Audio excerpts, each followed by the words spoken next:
араластырып егістікке шашу, тұқымдарды малу, яғни жаңағы көк суға 5-10 минут тұқымдарды малу.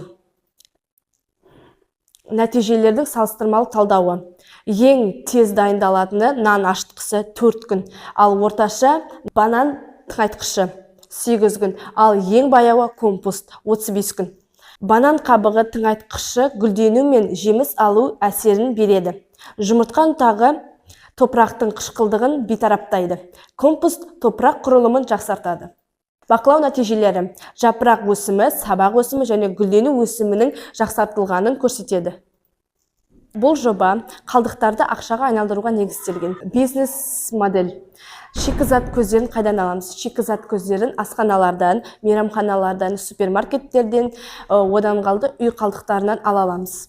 Оларды біз жинап, сұрыптап, өңдеп, ашытып, кептіріп, қаптап, тұтынушыларға ұсынамыз. Өнім түрлері мен бағалары. Өнім түрлеріне мен атаулар бердім. Био-банана, Экал-био, Эковек-компост, Grow-Bed-Active, көк су био. Бұл жерде құрамы, көлеміне байланысты бағалары және қаржылық жоспарға келетін болсақ, қаржылық жоспар бастапқы шығындары, біз блендер алдық, қаптама алдық, контейнерлер алдық.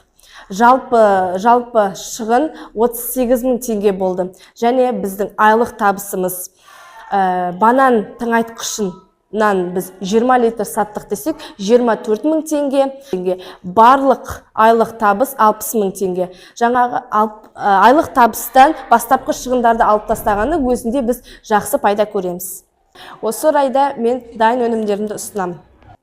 Міне, жаңағы бұл көк су тыңайтқышы. Көк су тыңайтқышы. Біз оған атауын және қолданылуын жаздық.